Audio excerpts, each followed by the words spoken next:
parents. Congressman, this did not erupt overnight, as you point out. Now, are we seeing a pattern here with the administration? A White House that was late to the game on the fixes for Obamacare, didn't see the computer problems, the website problems coming. Late to the game on the VA problem. You know, it was a continuous problem that people were warning about, but it didn't get to the president. Is the White House too insular? Is cabinet government not working? What is going on here? Apparently, it's a pattern that I'm seeing here. We saw that with the VA. With this humanitarian crisis, it didn't happen overnight. It literally, if you look at one of the CBP reports, came out a year ago, and if you look at the numbers, these numbers have been going up. In fact, last year there were, about 26,000 kids without parents coming over. Now it's a larger number, so it didn't happen overnight. Those numbers have been increasing, and they had far advance notice that there was a humanitarian crisis and homeland security issues happening at the border. Congressman, what would you say to the president if you could talk to him today?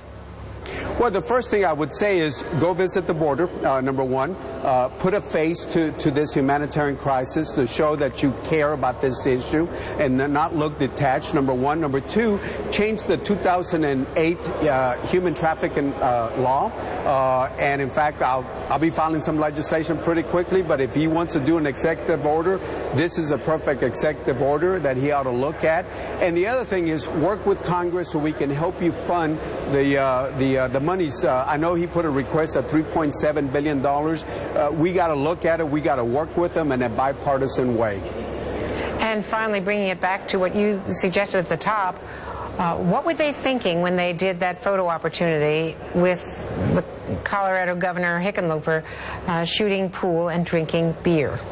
You know, when I saw that, it just really floored me, because if he's saying he's too busy to go down to the border, but you have time to drink a beer, play pool, the optics, I mean, just the appearance means that he's not paying attention to this humanitarian crisis. If you ask, and I've talked to some of my border community leaders, they're very, very upset that he can drink a beer, he can play pool, but he doesn't have time to travel 242 miles from Austin down to the border, or 500 miles from Dallas down there.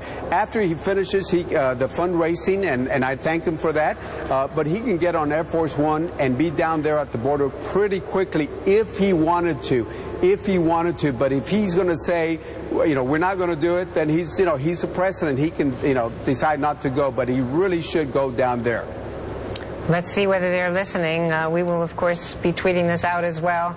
And thank you very much, Congressman. Let's see whether they change the game plan today, even though they say that they are pretty dug in. And meanwhile,